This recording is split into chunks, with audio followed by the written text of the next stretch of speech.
siapa yang ingin umurnya dipanjangkan, rezekinya dilapangkan, falyasil rahimah, maka bersilaturahim. Sebagian ulama mengatakan bahwa makna di situ umur dipanjangkan dengan silaturahim adalah ada keberkahan. Jadi umur itu diberkahi. Bukan berarti dia bertambah, karena kan umur sudah ditentukan. Inna likulli ummatin ajal, bahwa setiap orang itu ajalnya sudah ditetapkan. Fa idza jaa ajaluhum la yastakhiruna sa'atan wa la yastaqdim. Kalau ajal sudah sampai, tidak dimajukan dan tidak dimundurkan. Bismillahirrahmanirrahim. Salah satu kesyukuran kita ketika Allah Subhanahu wa taala sampaikan kita di waktu yang baik, di waktu yang Allah muliakan, dan tidak hanya sampai tetapi berbuat amal soleh di dalamnya. Itu adalah sebuah tentunya nikmat dari Allah Subhanahu wa taala. Karena bukan kita yang kuat, bukan kita yang hebat, tapi itu semata-mata adalah inayah, adalah taufik dari Allah Subhanahu wa taala. Ketika kita diberikan kesempatan oleh Allah Subhanahu wa taala untuk berada di waktu-waktu yang baik dan kita mengisinya dengan perkara-perkara yang baik.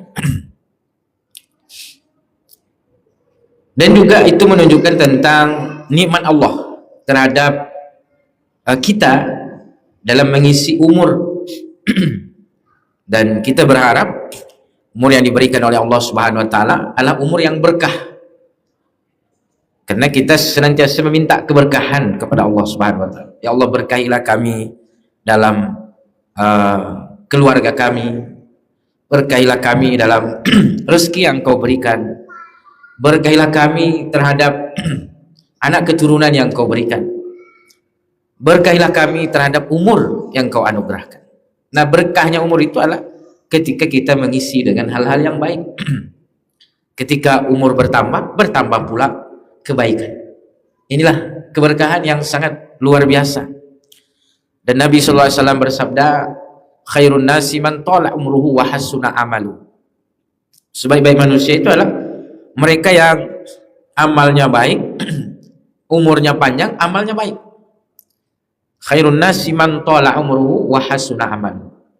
Di salah satu bentuk ciri daripada orang yang baik, manusia yang baik adalah umurnya ada, umurnya panjang, dan amalnya soleh. Maka salah satu doa-doa kita, ya Allah, anugerahkan kepada kami umur yang berkah dan baikkan amal kami. Ini tidak hanya Allah berikan umur, tetapi juga Allah berikan inayah. Allah gerakkan kita untuk melakukan kebaikan-kebaikan, untuk melakukan amal soleh. Bapak Ibu melakukan Allah Subhanahu wa taala. Bulan Ramadan yang lalu tentu adalah sebuah nikmat. Sudah berlalu bulan Ramadan, masuk kita bulan Syawal. Sekarang sudah pertengahan bulan Syawal. Tentu kita yang kita harapkan adalah bagaimana berakhirnya bulan Ramadan tidak berakhir semangat untuk beramal soleh. Ramadan boleh pergi dengan ibadah puasa wajibnya, boleh pergi dengan salat qiyamul lailnya, dengan berbagai macam amal soleh di dalamnya, tapi yang diharapkan bahwa amal soleh kita tidak terhenti dengan perginya bulan Ramadan, di mana tetap berlanjut dengan kebaikan-kebaikan, dan bahkan kita berharap, berdoa kepada Allah masih diberikan kesempatan lagi untuk bertemu dengan Ramadan yang akan datang. Dan mudah-mudahan kita semua insyaallah masih diberikan kesempatan untuk beribadah, beramal soleh di Ramadan yang akan datang. Amin ya rabbal alamin. Bapak Ibu yang dimuliakan Allah Subhanahu wa taala. Nah, kita di bulan Syawal ini ada amal-amal yang mana itu yang menjadi penyambung daripada amal Ramadan. Jadi kita tidak terhenti di bulan Ramadan, karena memang Allah menginginkan kita untuk senantiasa beribadah kepadanya, mendekat kepadanya, untuk mengabdi kepadanya, mempersembahkan amal-amal saleh. Ya, tentu ada amal ibadah setiap saat, ada ibadah yang harian, ada ibadah yang harian, ya ibadah salat 5 waktu. Ini bagaimana kita walaupun Ramadan berlalu, ya bagaimana kita menjaga kualitas daripada ibadah salat 5 waktu kita. Mungkin Ramadan rajin berjamaah, ya setelah Ramadan pun kalau bisa tetap terjaga berjamaah, menjaga salat 5 waktu berjamaah, menjaga hadir awal waktu, menjaga kualitasnya. Ini sebuah keistiqomahan yang diharapkan walaupun Ramadan telah berlalu.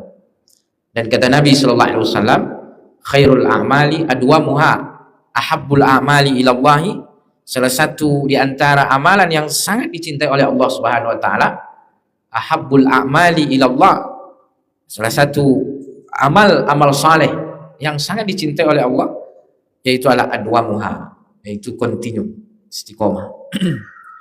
Bahkan dalam hadis ini disebutkan wa in qallah, meskipun itu sedikit. Tapi kita kalau bisa banyak istiqomah. Tapi kata Nabi SAW, di antara amalan yang sangat dicintai oleh Allah adalah adwamuha wa in qallah, yang continue walaupun dia sedikit.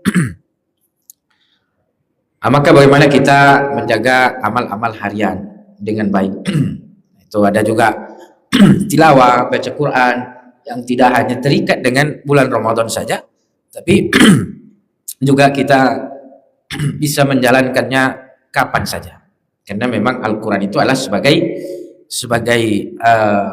kitab yang di dalamnya penuh dengan hikmah.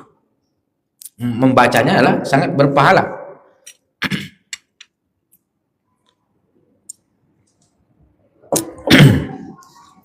Bahkan kita dimotivasi untuk senantiasa terus melantunkannya, membacanya, mengamalkan, mentadaburi. Maka berhenti Ramadan tidak hanya mempelajari, membaca, tapi Ramadan sebagai motivasi kuat dan bagaimana dia tetap berlanjut. Tidak hanya membaca dari aspek misalnya mempelajari aspek tajwid. Aspek tajwid tentu merupakan kewajiban kita semua, terkhusus dari segi membaca Al-Fatihah, karena Al-Fatihah adalah rukun daripada sholat. Sehingga kalau bisa setiap individu, setiap kita itu Fatihahnya bagus, baik. Walaupun mungkin tidak ahli dalam bidang tajwid, dalam bidang fasahah, tapi paling tidak Al-Fatihah. Makanya kalau ada guru misalnya, ya setorkan saja Al-Fatihah. Mungkin dalam kondisi tertentu imam kita di sini sedang duduk setelah sholat, Bapak Ibu, ya boleh itu request, tolong dong kami diajarkan Al-Fatihah. Tolong dong dikoreksi bacaan Al-Fatihah kami. Dan itu biasa, siapapun kita. Jadi belajar Al-Quran ini tidak boleh ada gengsi. Kita melihat banyak halakoh-halakoh Al-Quran itu tidak hanya di negara kita, di negara-negara Arab sekalipun yang mereka orang Arab diturunkan Al-Quran kepada mereka, tapi halakoh-halakoh Al-Quran, belajar Al-Quran mereka itu banyak yang sudah tua-tua, sudah kakek-kakek bahkan, yang mana mungkin sudah susah melafazkan daripada huruf-huruf Al-Quran itu, karena mungkin gigi sudah tidak sempurna lagi atau banyak aspek lah. Tapi semangatnya luar biasa. Maka Bapak Ibu, ya kita dalam belajar Al-Quran ini jangan pernah gengsi. Terkhusus ayat-ayat yang memang mesti kita baca setiap saat. Al-Fatihah. Maka Al-Fatihah ini, ya kalau ada guru, ada kesempatan, kita pelajari, kita setorkan. Maka biasa kita lihat ada ahli Al-Quran, ya kita minta setoran. Setoran itu artinya kita perdengarkan tasmi' Al-Fatihah. Al-Fatihah mungkin, karena waktu terbatas, kita memperdengarkan Al-Fatihah kita. Sehingga Bapak Ibu, ketika kita sholat, bahwa kita membaca Al-Fatihah itu, kita membaca sesuai dengan ilmu tajwidnya, menghayatinya. Alhamdulillah. Ya kan, kadang orang di ha ini, kadang susah orang. Kadang jadi ha besar nih, alhamdulillah. Nah, terkhusus bagi yang terbiasa mungkin menjadi imam di musola, di masjid dekat rumah, musola dekat rumah, itu harus memperhatikan betul makharij, karena berubah huruf bisa berubah makna. Alhamdulillah, segala puji. Nah, tapi kalau jadi besar hanya alhamdulillah, itu maknanya berbeda, maknanya lain. Sehingga kalau ada unsur kesengajaan bisa jadi membatalkan sholat. Nah, maka di sini Bapak Ibu pentingnya kita terus mempelajari Al-Quran. Nah, jadi tidak hanya dari aspek membaca tentu setiap huruf berpahala. Kata Nabi Shallallahu Alaihi Wasallam bahwa siapa yang membaca satu huruf daripada Al-Quran, maka setiap hurufnya itu 10 pahala. Wala aqulu alif lam mim harfun, dan saya tidak mengatakan bahwa alif lam mim itu satu huruf, tapi alif a satu huruf, lam satu huruf, mim satu huruf. Luar biasa. Dan salah satu amal yang sangat mudah, apalagi sekarang kita sudah punya Android, di situ sudah bisa diinstal Al-Quran. Artinya di mana saja kita bisa membaca Al-Quran. Nah, yang penting adab-adabnya tetap kita perhatikan. Misalnya berwudu, bersih, suci. Nah, artinya ini adalah amal yang sangat dimudahkan, mudah, ringan. Artinya setiap hari kita bisa melakukan amal ini. Nah, jadi dan Al-Quran banyak aspek Bapak Ibu, banyak banyak cabangnya. Pelajari, membacanya, menghafalkan, mempelajari aspek tajwidnya, tahsinnya, memperbaiki kualitas bacaan kita. Begitu juga misalnya fasahahnya. Jadi di mana berhenti yang baik, di mana mengulang yang baik, maknanya nanti tafsirnya. Tafsirnya tentu kita butuh mengaji lebih mendalam. Nah, makanya alhamdulillah masjid kita, Masjid Raya An-Nur Provinsi Riau ini tidak hanya majelis ilmu itu diramaikan di bulan Ramadan, tapi majelis ilmu setiap saat, mau bulan Ramadan, bulan Syawal, bulan-bulan yang lain terus. Nah, ini apa tujuannya? Tujuannya adalah untuk menguatkan keilmuan kita sebagai landasan kita untuk beramal. Jadi karena ilmu itu membimbing kita, ilmu membimbing kita untuk beramal. Kita tuh nyaman Bapak Ibu beramal kalau pondasi keilmuan kita kuat. Maksudnya kita yakin dengan amal kita. Artinya kita beramal itu yakin bahwa insya Allah amal kita ini sesuai dengan tuntunan syariat. Kenapa? Karena kita punya dasarnya, punya ilmu. Nah, maka majelis ilmu ini mengajak kita untuk menguatkan pondasi keilmuan kita untuk beramal soleh. Bukan untuk kita punya ilmu bisa kita menganggap diri kita hebat, menganggap diri kita paling benar daripada yang lain. Ini tentu sudah menjadi melenceng, jadi salah.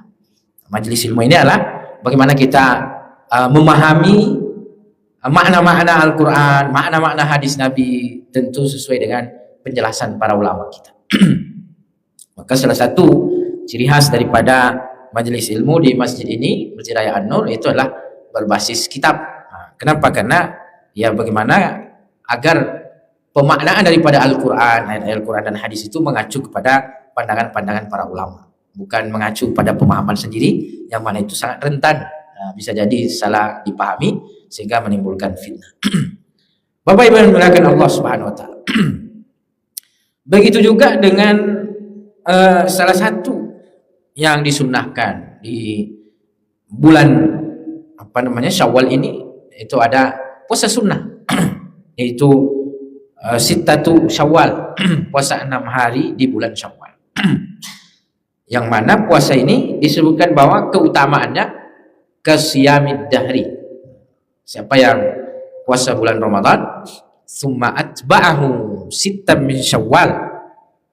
Dalam sebuah riwayat disebutkan bahwa Nabi Sallallahu Alaihi Wasallam bersabda, siapa yang puasa Ramadan, shoma Ramadana, thumma atba'ahu sittam min Syawal, kemudian mengikutkan 6 hari di bulan Syawal, fakana kasiyamid dahri, maka itu seperti dia puasa 1 tahun.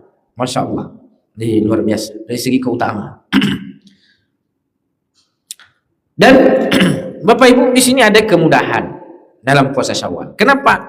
Karena tidak harus di awal, tidak harus menyatu dia, tidak harus hari ini puasa, besok, lusa, sampai 6 hari berturut-turut, tapi boleh mutafarriqan, boleh dia berpisah-pisah. Boleh pula kita mengepaskan dengan mungkin puasa-puasa sunnah yang lain, seperti Senin, puasa Senin yang memang harinya, bukan melihat dari segi bulannya, tapi melihat hari-hari Senin, puasa hari Kamis, sehingga bahkan kata para ulama kita bisa mendapatkan double pahalanya. Pahala Seninnya dapat, pahala puasa Syawalnya juga dapat. Jadi ada kemudahan di sini, ada kemudahan di dalam kita melaksanakannya. Karena tidak harus di awal, memang sebagian mengutamakan di awal, jadi menyegerakan, karena kan amal soleh disegerakan. Tapi tentu di awal-awal ya pahalanya mungkin besar, tapi tantangannya juga besar. Kenapa? Karena makanan masih banyak, tantangannya besar, undangan halal bihalal, open house, makan-makan, sehingga mungkin tantangannya juga berat. Tapi tidak harus di awal, boleh, ini masih ada kesempatan, masih ada 15 hari. Jadi tapi dia hukumnya sunnah. Sunnah itu ya apa? Dilaksanakan berpahala, ditinggalkan tidak berdosa. Sehingga ya tetap dia kembali kepada hukum dasar. Jadi sebagai puasa sunnah, tidak berdosa kalau tidak berpuasa tentunya. Nah, tapi kalau bisa, yang punya kesempatan, yang menginginkan kebaikan, keutamaannya, tentu lebih baik melaksanakan, mengamalkan. Karena tadi tidak harus di awal, tidak harus berturut-turut. Pokoknya yang penting masih dalam momen bulan Syawal. Dan juga dari segi niat, nah ini ada perbedaan niat di bulan Ramadan dengan puasa Syawal. Kalau puasa Ramadan karena dia puasa wajib, maka niatnya harus ditetapkan di malam harinya, sebelum matahari, sebelum terbit fajar, sebelum masuknya waktu sholat subuh. Nah, ini harus udah diniatkan. Makanya kita selalu diingatkan, kadang sebelum sholat tarawih atau setelah sholat tarawih. Nah, biasanya kita diingatkan, mari kita berniat puasa besok. Nah, itu sekedar mengingatkan, jangan sampai lupa. Karena yang namanya puasa wajib, puasa Ramadan, puasa wajib ini puasa Ramadan, puasa mengganti Ramadan. Mungkin ada yang barangkali berhalangan puasa bulan Ramadan, itu kan harus diganti pada hari yang lain. Fa'iddatum min ayyamin ukhar. Nah, puasa yang Ramadan yang diganti di hari yang lain itu juga wajib, sehingga sama juga niatnya harus di malam hari. Nah, begitu juga puasa nazar, puasa wajib itu juga harus harus ditetapkan di malam hari, sebelum, tidak harus di malam hari, tapi maksudnya adalah sebelum terbit fajar, sebelum masuknya waktu sholat subuh. Ini niat dalam puasa Ramadan, niat dalam puasa mengganti Ramadan, niat dalam puasa nazar. Puasa nazar ini, nazar itu sesuatu yang kita tidak wajib, tapi kita komitmen untuk melakukan. Nanti kalau saya pulang umroh dengan selamat, maka saya mau puasa misalnya 2 hari. Nah, ini tadinya tidak wajib, ya puasa ini jadi wajib. Kalau dia pulang umroh selamat. Nah, kenapa? Karena dia nazarkan.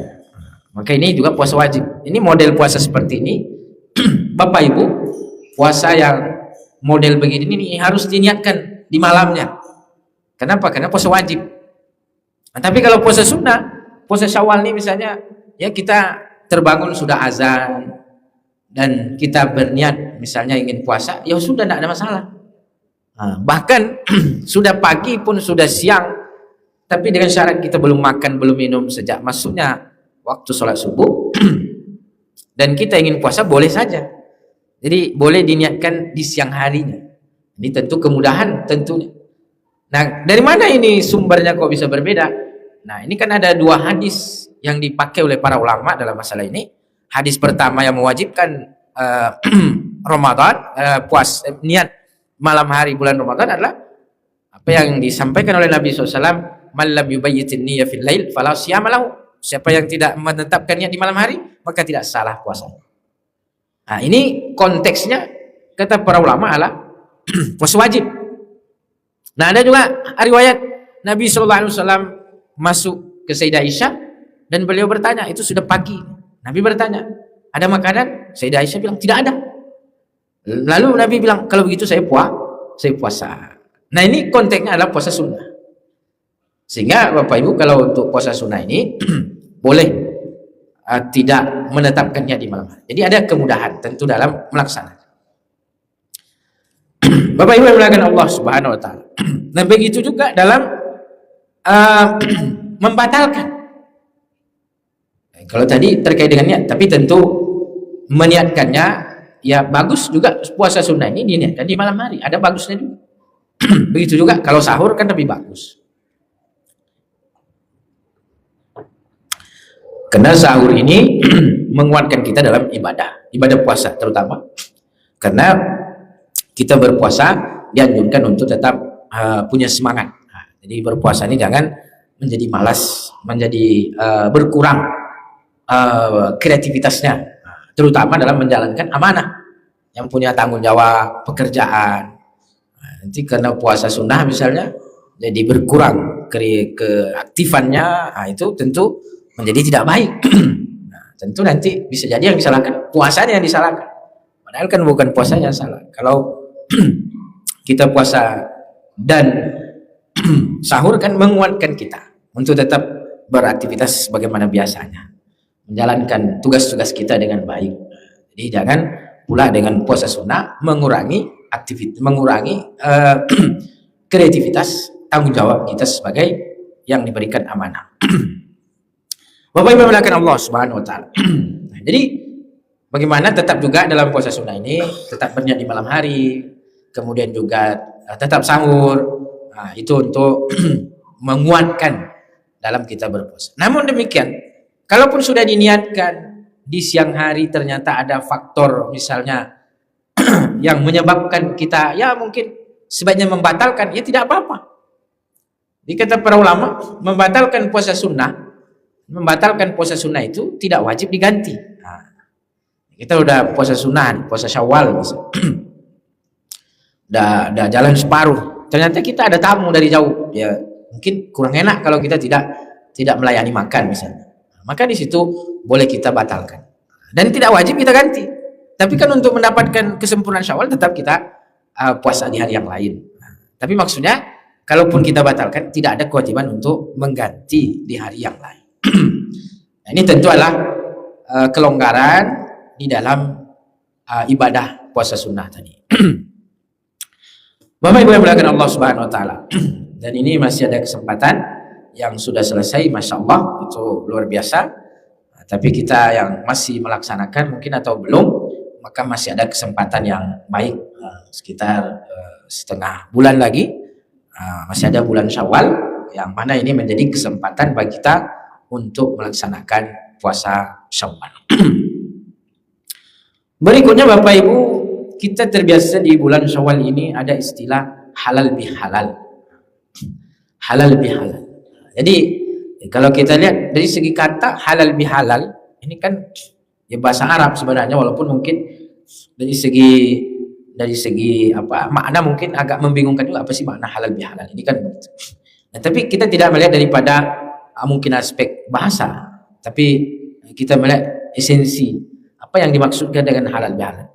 Nah, kalau kita lihat esensi daripada halal bihalal ini lebih kepada silaturahim, saling memaafkan, bermaafan.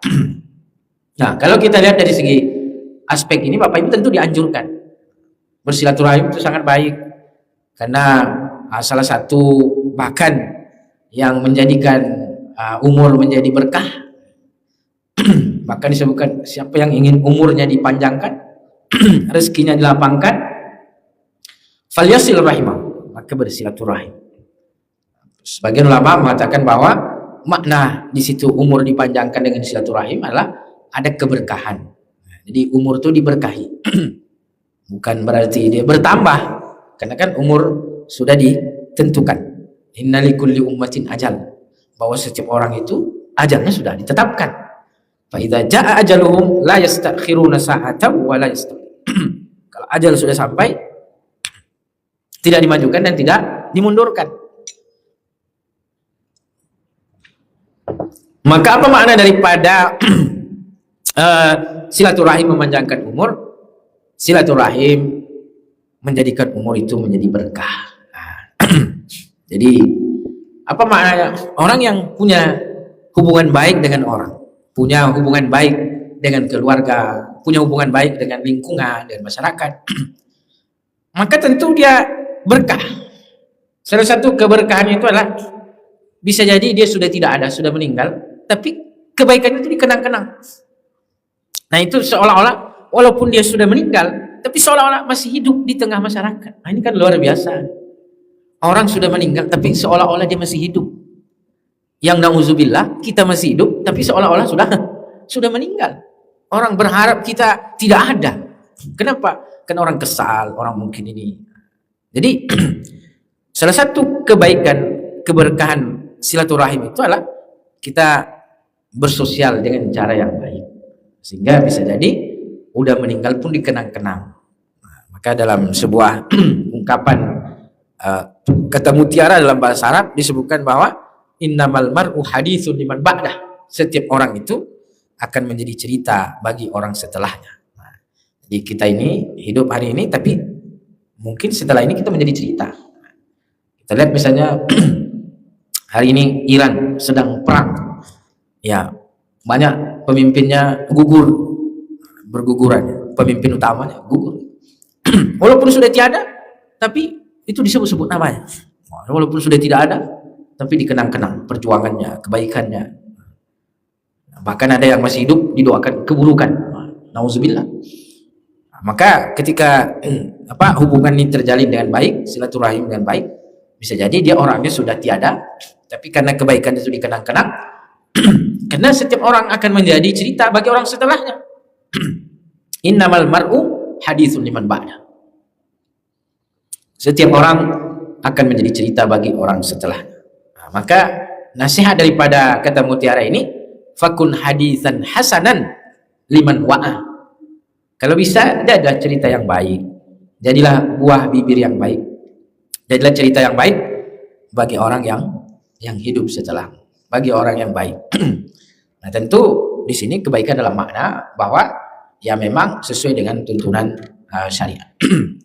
Maka Bapak Ibu, salah satu daripada keutamaan atau kebaikan halal bihalal, ya tentu di situ ada aspek silaturahim, saling memaafkan, dan memang terkhusus keluarga dekat. Kenapa? Karena kata Nabi SAW, la yadkhulul jannata qati'u rahimin. Tidak masuk surga orang yang memutus tali silaturahim. Nah, ini kadang-kadang kena persoalan harta warisan, kena persoalan ya sensitif lah dalam keluarga ini, maka terjadi putus tali silaturahim. Nah, ini kan bahaya. Nah, jadi bagaimana momen yang baik ini, walaupun sebenarnya silaturahim tidak harus ya bulan Syawal. Kalau bisa silaturahim itu setiap saat, setiap waktu. Begitu juga saling memaafkan. Jangan bermaafan menunggu bulan Syawal. Takutnya tidak sampai bulan Syawal udah mati duluan. Nah, itu nanti tidak dapat kemaafan. Tapi kan ini sebagai momen yang baik lah, kira-kira begitu. Jadi saling bermaafkan. Kenapa saling memaafkan satu sama yang lain? Itu adalah salah satu daripada anjuran Al-Quran, anjuran Allah Subhanahu Wa Taala, anjuran baginda Rasulullah Sallallahu Alaihi Wasallam. Dalam Al-Quran itu disebutkan bahwa di antara sifat orang bertakwa itu adalah wal afina anin nas. Mereka yang memberi maaf. Wal afina anin nas. Nah, itu di antara bentuk sifat daripada orang yang bertakwa. Nah, terkhusus perkara-perkara ya mungkin ada kaitannya dengan muamalah, dengan kezaliman. Ya merasa menzalimi, ya cepat-cepat minta maaf. Kenapa? Karena kalau dosa kezaliman dibawa mati, nanti akan dibayar. Az-zulmu zulumatun yaumal qiyam. Setiap kezaliman akan dibalas nanti di akhirat. Jadi orang yang zalim di dunia ini jangan kira mereka selamat di akhirat. So, mereka akan membayar itu. Bayarnya pakai apa? Bayar pakai pahala. Jadi orang yang terzalimi itu bisa jadi dia akan mendapatkan pahala dari orang-orang yang menzalim. Maka ada dalam hadis itu ada orang bangkrut di akhirat. Bangkrut. Kenapa bisa bangkrut? Amal solehnya banyak, tapi dia menzalimi orang juga. Belum selesai, meninggal. Sehingga yang dizalimi itu datang menuntut, maka dia harus bayar pahala. Pahalanya habis, keburukan orang itu ditimpakan kepadanya. Nauzubillah. Kita ingin beramal soleh, dan amal soleh kita itu adalah untuk kita, bukan untuk orang. Bapak Ibu yang dimuliakan Allah, mudah-mudahan kita tetap istiqomah di setiap saat, setiap waktu, dibimbing oleh Allah Subhanahu wa taala untuk senantiasa dalam kebaikan dan amal soleh. Amin ya rabbal alamin. Subhanakallahumma wa bihamdika, asyhadu an la ilaha illa anta, nastaghfiruka wa natubu ilaik. Wassalamualaikum warahmatullahi wabarakatuh.